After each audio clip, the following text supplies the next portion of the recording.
바울이 하나님 안에서 부름을 받고 또 하나님의 자녀가 되었습니다. 물론 유대인으로서 하나님을 아는 사람이었지만 그리스도를 핍박하고 또 그리스도를 따르는 무리들을 또 핍박하던 사람으로서 빗나간 열심이었다는 것, 그릇된 생각이었다는 것을 다메섹 도상에서의 사건을 통해 깨닫게 되고, 그리고 성령의 은혜를 통해 지난 날을 되짚어보고 또한 하나님의 말씀, 구약의 말씀들을 다시금 되짚어보는 시간을 가졌습니다. 그리고 그 이후 그는 이제 예수 그리스도 안에서 어떤 모든 것이 하나님의 뜻 안에 성취되고 이루어진 것임을 확신하고 깨닫고 알게 되었죠. 그리고 주의 명령과 뜻을 따라서 이방의 선교사로서 그 사역을 감당합니다. 바울이 하나님의 일을 감당할 때 정말 실로 많은 이적과 능력이 따라오기도 했습니다. 그러나 그는 인간이라는 한계성을 여전히 가지고 있고 또 하나님은 무엇이든 기적과 능력과 이적을 통해서만 일하시는 분은 아닙니다. 만약 우리가 바라는 대로 모든 것이 기적과 능력이 나타나는 현장이라면 우리의 일상은 제대로 된 일상이 되지 못할 것입니다. 뭐든지 기적이고 뭐든지 능력이라면 우리가 우리의 지정의를 사용해서 전인격적으로 살아갈 수 있는 명분과 능동성과 주체성을 다 놓쳐버리게 되겠죠.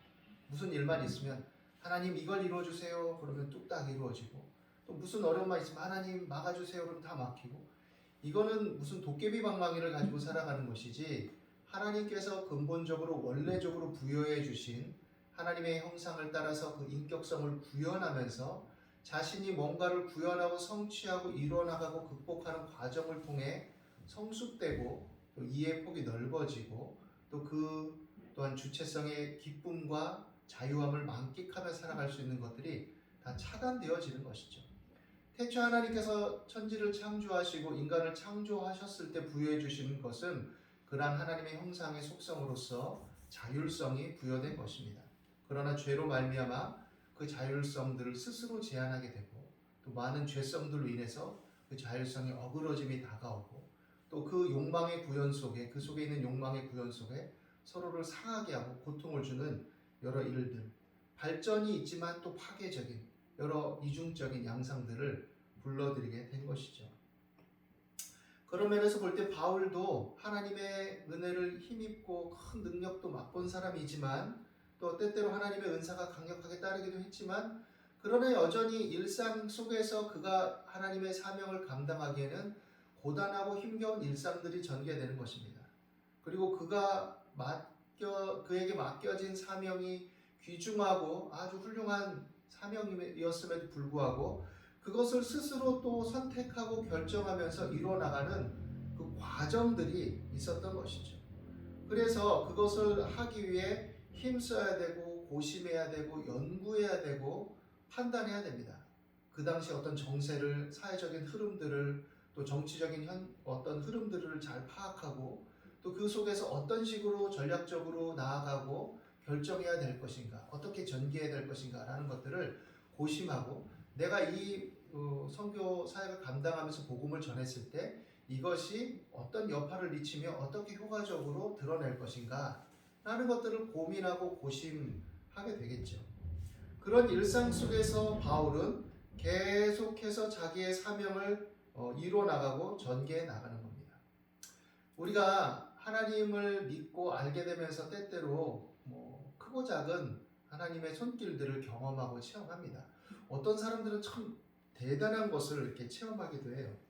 제가 며칠 전에 어떤 분의 어떤 주선으로 인해서 아랍권에서 사역하는 한 선교사님을 만나게 됐습니다. 그리고 이런저런 얘기를 하던 중에 한 좀 놀라운, 또 감사하지만 그러나 또 한편으로는 안타깝고 씁쓸했던 그런 이야기를 들었어요. 그건 뭐냐면 무슬림 지역에서 사역을 하다 보니 조심스럽고 또 그들의 문화도 존중하면서 적절하게 해야 되니까 사실 많이 힘겹죠. 그리고 그들의 어떤 신앙적인 오픈의 수준들을 발맞춰서 적절하게 또 다가가야 되는 것도 필요합니다. 그들은 이제 무슬림권에 있는데 어떤 한 사람을 알게 됐는데 그 사람들의 어떤 신앙은 뭐냐? 예수님도 선지자 중에 하나로 받아들이는 거예요. 그러니까 그 사람의 그 대상의 신앙이라는 것은 단계적인 관점에서 봤을 때는 아브라함에게도 기도하고 다른 선지자들의 이름으로도 기도하지만 이제 예수님도 받아들였으니 예수님의 이름으로도 기도하는 그런 양상을 갖게 되는 것이죠. 어느 날 그분이 와서 예수님 믿는 게 참 힘들다. 먹고 사는 문제, 여러 가지 경제적인 힘겨움 때문에. 그래서 그런 문제들 어떻게 될까 고민이다 라는 이런저런 얘기를 했습니다. 그래서 이 선교사님이 예수님의 이름으로만 한번 기도해 보는 건 어떠냐, 그렇게 얘기를 권면을 했고 이런 여러 얘기들을 했지만, 그리고 가서 이제 처음으로 자기 가족들, 처제 식구들, 그리고 자녀들, 이렇게 아이들, 조카들 모아놓고 한 10여 명이 둘러 앉아서 쌀을 한 1kg 정도 이렇게 밥을 해놓고 닭을 한 2마리 정도 이렇게 삶아서 올려놓은 다음에 그들은 이렇게 삥 둘러서 이렇게 먹잖아요. 그러니까 예수님의 이름으로 축복하며 기도했어요. 그리고 이렇게 먹는데 아이들이 쌀도 줄지 않고 그랬는데도 꼬마 애들이 막 배부르다 그러는 거예요. 그러니까 이제 이 가장의 입장으로서는, 그 아랍권에 사는 가장의 입장으로서는 우리가 지금 먹을 것도 좀 구하기도 어렵고 이게 좀 귀한 음식인데 제대로 먹지도 않고 배부르다고 투정 부리니까 마음이 안 좋았죠. 그래서 값지게 여기지 않고 그러냐고 이렇게 홍계하고 혼냈어요. 그래서 남은 것들을 이제 냉장고에 이렇게 보관을 하고, 그리고 나서 다시 이제 다음에 또 식사 시간이 돼서 그것을 꺼내 와서 또 이렇게 밥을 먹으려고 했는데 계속 먹었죠. 10여 명이 먹었으니까 주는 양들이 보일 거 아니에요. 그런데 이상하게 주는 것 같지가 않은 느낌을 받았다고 합니다. 그래서 꼬마들은 이제 계속 그 일이 며칠째 반복되니까 꼬마들은 엄마는 왜 맨날 똑같은 음식만 주냐고 투덜대기 시작했고, 좀 큰 아이들은 이건 뭔가 이상한데라고 인식하기 시작한 거예요. 왜 음식이 줄지 않지? 우리가 먹는 양은 똑같은데 왜 줄지 않지? 라고 생각한 거예요. 그리고 이제 어른들은 뭔가 충격적인 사건을 직면하게 된 거죠. 그래서 이분이, 이 가장인 분이 반을 이렇게 해서 처갓집에 이 반을 갖다 줘라. 갖다 주고 이 반을 냉장고에 넣었다가 다시 꺼내서 이렇게 먹었어요. 근데 여전히 그것이 한 달 가까이 됐는데도 줄지 않은 겁니다. 그래서 그 놀라운 걸 체험하고 와서 이 선교사님한테 그 얘기를 하더래요. 놀라운 걸 체험했다고. 근데 문제는 뭐냐? 정말 어떻게 보면 오병이어의 기적 같은 유사한 거를 경험한 거 아니에요?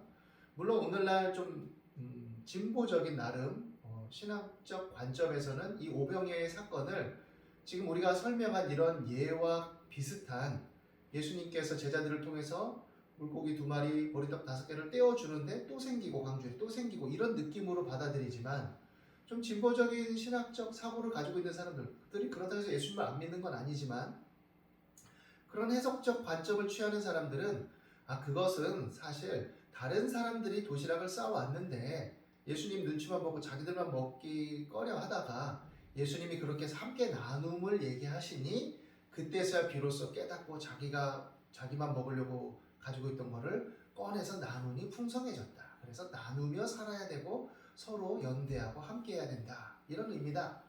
좋은 해석이고 적용이죠. 근데 이렇게 접근을 하는데 실제적인 선교 현장이나 우리가 맛볼 수 있는 그런 직접적인 역사하심을 맛보는 현장들에서는 이런 일들이 오늘날도 사실 일어나고 있습니다. 그런데 문제는 뭐냐? 그런 체험과 그런 능력을 경험했다고 해서 그 사람이 그렇구나라고 예수님만 믿는 사건으로 자기 삶의 어떤 전환을 가져오느냐? 문제는 그렇지 않다라는 거예요. 왜냐하면 그것 자체로 전환했을 때 자기 삶에 어떤 무슬림권에 산다면 자기 어떤 사회적, 문화적, 또 친족적인 이 관계성들이 여러 면에서 박탈되는 일들이 일어나는 거죠. 그래서 삶의 어떤 기반과 존립이 휘청휘청하고 어려움이 초래되는 겁니다. 그러니까 갈등해서 돌이키지 못하는 거예요. 우리가 구약성경뿐만 아니라 신약성경, 성경을 읽다 보면 하나님의 귀한 은혜와 능력을 맛보고도 돌이키지 않는 사람들이 있어요. 이스라엘 백성들도 마찬가지고 우리가 확연하게 알고 있죠.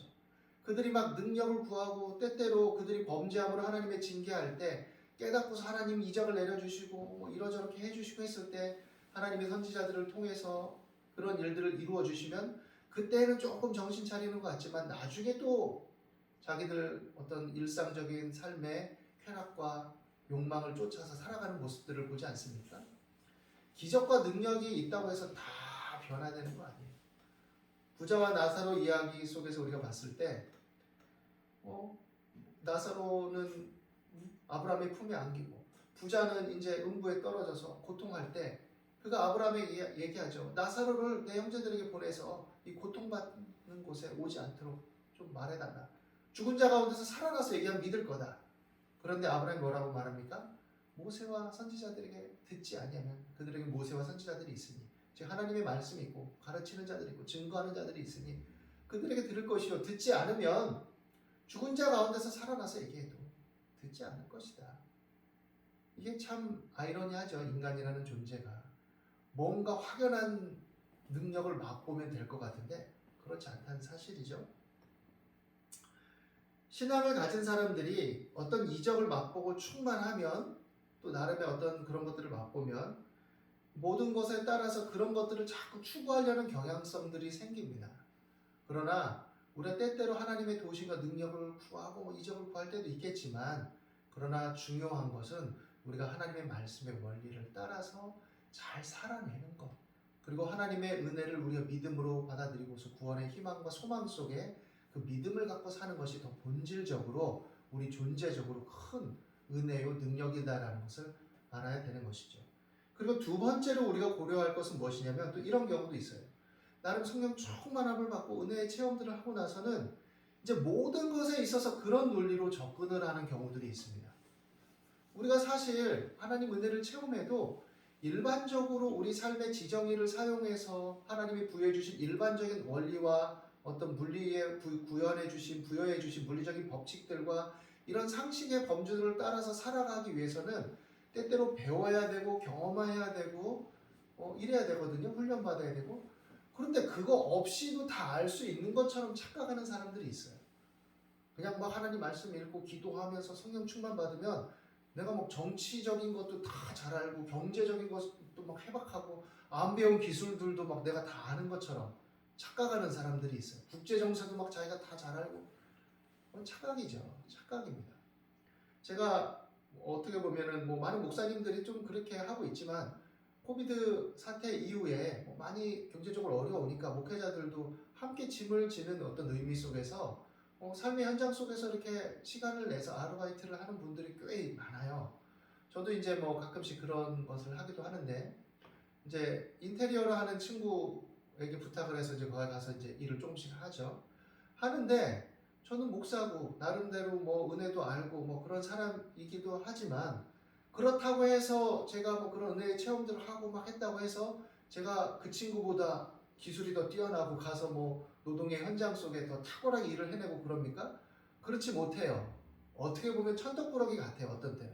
근데 그 친구가 아량을 베풀어 줘서 그렇게 일을 할 수 있게 해주고 그래서 이렇게 협업을 하게 되고 가르쳐주고 때로는 좀 이렇게 힘든 것들을 빼주기도 하고 이렇게 해서 보호받으면서 일을 하거든요. 그러니까 그건 뭐냐? 내가 배우고 익히고 훈련하지 않으면 할 수 없는 일인 거죠. 할 수 없는 일입니다. 모든 면에 마찬가지예요. 모든 면에서 기술이 필요하면 기술을 배워야 되고 인간관계 속에서 뭔가 이렇게 현상들을 잘 해서 어떤 기술들 어떤 접근들을 배워야 되고 그런 것들도 배워야 될 줄 알아야 되고 다양한 것들을 우리가 또 삶의 현장 속에 잘 헤아리고 배워 나가야 돼요. 바울이 그냥 막 성령 충만하니까 바울이 된 걸로 착각하는데 어떤 면에서는 바울은 좀 특별하게 쓰임 받은 사람입니다. 왜냐? 그는 당대 모든 학문들을 섭렵한 사람이에요. 그리스 철학이라든지 유대의 어떤 경전들 구약의 성경들을 다 달달 암송하다시피 섭렵한 사람이에요. 그러니까 당대 여러 사람들을 만나면서 정치적 또 철학적 여러 사안들에 대해서 흐름 속에서 파악하면서 이렇게 전개해 나갈 수 있는 어떤 전략과 지혜와 능동성이 있었던 사람이고 그러한 사람에게 하나님의 지혜가 부어지고 하나님의 함께 하심이 있으니 또 그 속에서 더 좋은 시너지를 발휘하면서 감당해 나갈 수 있었던 것이죠. 그러니까 그 한계와 범위를 가지고 활동할 수 있었던 것입니다. 베드로가 탁월한 사람이긴 하지만 바울과 같은 그런 전략적인 사역을 또 선교 사역을 감당하기에는 어려웠을 거예요. 그러니까 하나님 다 각 사람의 쓰임새에 맞게 사용하시는 거죠. 그러니까 우리가 삶을 접근할 때 하나님 은혜를 추구하고 성령 충만함을 추구하고 말씀 안에 살아가야 되지만, 그러나 그것을 삶에서 구현할 때는 또 때때로 공부도 해야 되고 또 노력도 해야 되고, 그것이 때로는 갖춰지지 않을 때는 그것을 감수할 줄도 알아야 되고 힘겨운 일이지만, 그리고 나서 거기서 가능한 현실적인 범주 속에서 하나님의 인도함도 구하고 도우심도 구하면서 시간을 두고 노력하는 과정들도 필요한 것이죠. 신앙이라는 것이 그런 과정의 노력들을 다 하기 싫고 부담스럽고 힘겹고 두렵고, 그래서 회피해서 무조건 하나님 해주세요라고 의지하고 매달리는 것만이 신앙이 아닌 거예요. 때때로 하나님은 기적적으로 도와주시기도 합니다. 그러나 우리가 뭔가를 추구할 때 하나님이 도와주시는 거예요. 오늘따라 자꾸 제 얘기를 하게 되는 것 같긴 한데, 제가 예전에 학교 다닐 때 이제 영어 시험을 봐야 됐어요. 영어 시험. 근데 제가 일을 하면서 사역을 하면서 시험을 봐야 되는 거였기 때문에 굉장히 시간이 모자랐습니다. 이렇게 해외 전어를 한 권 분량을 이렇게 해석하는 시험을 봐야 되는데 어디서 나올 줄 몰라요. 세 문제가 나오는데 난감하죠. 영어도 잘 못하는데 막 간신히 해가지고 한 절반 정도를 번역을 했습니다. 이렇게 저렇게 머리를 짜내고 하면서 번역을 해봤어요. 시험날이 다가왔는데 절반밖에 안 됐지 않습니까? 고민인 거죠. 하나님 어떡합니까? 그래도 최선을 다했으니 가서 떨어지면 떨어지는 거고 봐야 되겠다. 그러니까 시험 보기 전에 앉아서 이렇게 또 검토를 하면서 묵상을 하고 있었죠. 하나님 어떡합니까? 이거 잘 봐야 될 텐데요. 그런데 마음속에 conclusion 이런 마음이 자꾸 떠오르는 거예요. 그 단어가. 그래서 하고 보니까 그게 결말이라는 뜻을 가지고 있거든요. 결말이란 결말 부분을 보라는 뜻인가? 라는 생각이 들어서 그 책의 결말 부분을 딱 펴서 이렇게 재빠르게 전자사전을 막 가지고 번역을 막 했어요. 한 챕터 이렇게가 아니라 이렇게 밑에 한 단락 부분이었으니까. 그래서 막 번역을 해보고, 그리고 나서 막 약간 뭔가 의미심장한 느낌이 들었는데, 그리고 나서 이제 시험 시간이 됐죠. 다행히 첫 번째 문제, 두 번째 문제는 제가 본 절반 거기에서 나왔습니다. 그리고 마지막 세 번째 딱 지문을 보는데 컨클루전 부분에서 나온 거예요. 그래서 다행히 그것을 잘 해석해서 풀 수가 있었죠. 어떻게 보면 이게 행운이죠. 행운이라면 행운일 수 있는 거죠. 그러나 제가 그때 느낀 거는 최선을 다했을 때, 그리고 그것을 추구하려고 했을 때 하나님이 그렇게 도와주실 수는 있구나. 그러나 아마 제가 노력도 안 하고 그 절반을 막 이렇게 그래이라도 번역하기 위해서 애쓰고 힘쓰는 과정이 없었다면 하나님이 그 시간에 다 그런 마음을 주셨을까? 절대 그러지 않으셨을 거예요. 그리고 또한 만약 그 직전에 그런 마음을 주셨다 할지라도 그 세 문제를 다 번역해낼 수는 없었을 거예요. 분량상, 시간상. 그러니 우리가 삶을 추구함에 있어서 하나님의 은혜를 추구하는 거 필요하고, 때때로 하나님의 기적적인 손길도 있지만 하나님 안에서 우리가 삶을 건강하고 상식적으로 받아들여서 우리에게 부여해 주신 물리적인 법칙과 지성과 감정과 의지들을 성실하게 사용하는 훈련도 해야 되는 것이다 라는 것을 생각해야 됩니다. 오늘 말씀에 보니까 바울이 아시아에서 말씀을 전하지 못하게 성령께서 역사하심을 경험하게 되어서 부르기아와 갈라디아 땅으로 다녀가서 무시아 앞에 이르러서 비두니아로 가고자 애썼다고 그럽니다. 그런데 어떤 방식으로 허락하지 않으셨는지 모르지만 예수의 영이 허락지 않으셨다라고 그래요. 애썼다라는 단어가 사실은 원어에는 없습니다. 그냥 가고자 했다라고 이렇게 돼 있어요. 근데 문맥상으로 봤을 때는 막히는 것들에 대해서 계속 가려고 하니까 문맥상 번역으로는 애썼다라는 것이 타당하죠. 그러니까 약간 그런 맥락상의 번역을 한 것 같아요. 하고 이 말 번역에 있어서는. 그리고 그 과정 속에 이제 허락이 안 되니까 막히니까 무시아를 지나 드로아로 내려갔는데 거기서 이제 또 다른 모색을 하고 또 생각도 하고 기도도 하고 이러고 있었겠죠. 그때 밤에 환상이 바울에게 보였는데 마게도냐 사람 하나가 서서 그에게 청해서 마게도냐로 건너와서 우리를 도우라 라고 했습니다. 바울이 그 환상을 보았을 때 이제 이것이 하나님의 인도하심이구나 라는 것을 확신하게 됐어요. 그래서 마게도냐로 떠나기를 힘썼다라고 합니다. 사실 힘썼다라는 단어도 없어요. 원어에는 그냥 마게도냐로 떠나려고 했다. 근데 이것은 뭐냐? 그렇게 막히던 것이 열리니까 이제 막 힘쓰게 되는 거죠. 탄력을 받고 막 추진해 나가기 시작한 거죠. 그러니까 그 속에서 전개되는 것들의 어떤 의역, 그 맥락적인 번역이라고 할 수 있겠죠. 여하간 이제 자신의 할 일과 사명의 초점을 가지고 이렇게 나가게 되었을 때 그에게는 어려움도 있고 장애도 있고 마땅히 할 일을 함에도 불구하고 내가 하나님을 의지하면서 하려고 시도함에도 불구하고 때때로 장애나 어려움이 초래될 수 있었다라는 것들을 우리에게 알려주고 있는 것이죠. 하물며 뭐 이렇게 표현하면 뭐하지만 직접적인 하나님의 사역을 감당하려고 할 때에도 이런 일들이 있는데 우리가 다른 일들을 할 때 그런 일들이 왜 없겠습니까? 그리고 또 때때로 우리가 하려고 할 때 그것들을 위해서 개선하려는 노력이 왜 필요가 없겠습니까? 필요한 것이죠. 그래서 우리에게 요구되는 것은 신앙 안에서 하나님께서 우리의 도움이 되고 기반이 되신다는 것은 참 든든하고 또 감사하고 또 보장이 되는 일이긴 하지만 그러나 우리의 전인격적인 삶을 통해서 하나님은 능동적이고 주체적인 삶을 살기를 원하신다라는 것이죠. 그런 면에서 볼 때 때때로 우리 앞에 뭐 힘겨운 일이 있고 또 막힘이 있다 할지라도 낙심하지 말고 그 속에서 하나님의 도움을 구하면서 또 다른 길을 추구하고 적극적으로 행해 나갈 수 있게 되기를 바랍니다. 자꾸 막히면 사람은 지칩니다, 사실. 그리고 사람마다 받아들일 수 있는 어떤 폭이 다 차이가 있어요. 어떤 사람은 그게 뭐 또 어떻게 보면 심리학적으로 보면 자라온 배경이나 여러 가지 역기능성도 뭐 포함되어 있다라고 우리가 볼 수 있지만 다 떠나서 사람마다 어떤 그 탄력의 범위가 다릅니다. 그래서 어떤 사람은 쉽게 지치고 쉽게 포기하고 낙심하기도 하죠. 그러나 그럴 때 우리에게 요구되는 건 누구든 낙심하지 말고 모든 일에 기도와 간구로 하나님께 아뢰게 되기를 바랍니다. 하나님은 우리의 각자를 아시고 우리의 성정을 아시고 우리 개성을 아시기 때문에 또 각 사람에 맞게 은혜를 베풀어 주시고 각 사람에 맞게 다루시고 역사해 주시는 것을 우리가 체험하고 경험할 수 있게 돼요. 그래서 그 속에서 우리가 힘쓰고 애쓰고 힘써서 하나님의 뜻 안에서 능동적인 삶을 살아갈 수 있게 되기를 바랍니다. 그리고 그 안에서 우리가 하나님의 뜻을 추구하는 것이 참 귀하고 복되다는 사실을 기억하게 되기를 바랍니다.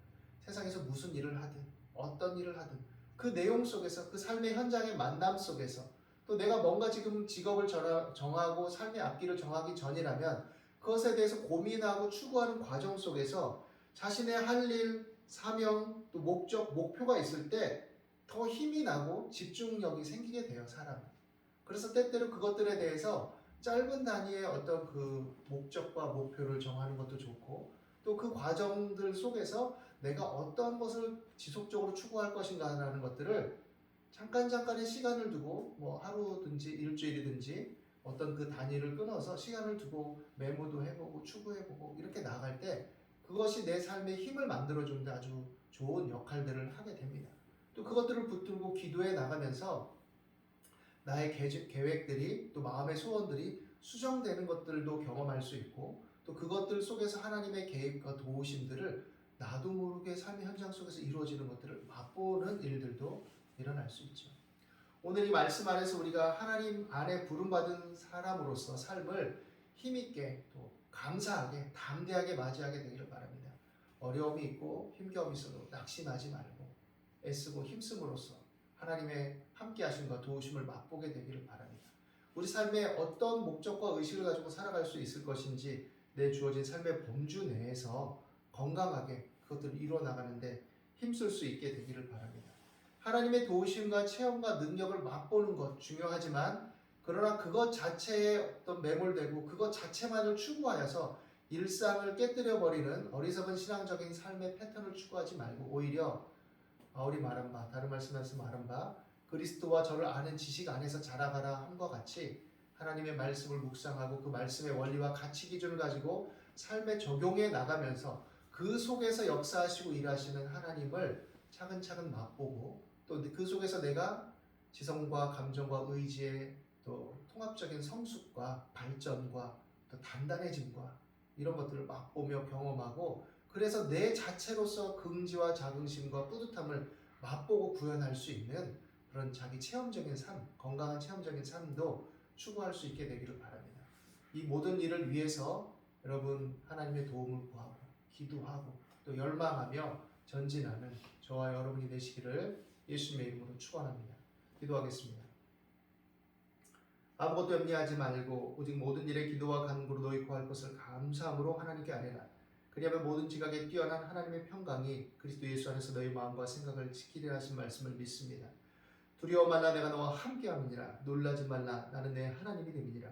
내가 너를 굳세게 하리라. 참으로 너를 도와주리라. 참으로 나의 의로운 오른손으로 너를 붙들리라 하신 하나님, 죄 가운데 건지시고 구속의 은혜로 붙드시며 우리와 동행하신 하나님을 믿고 의지합니다.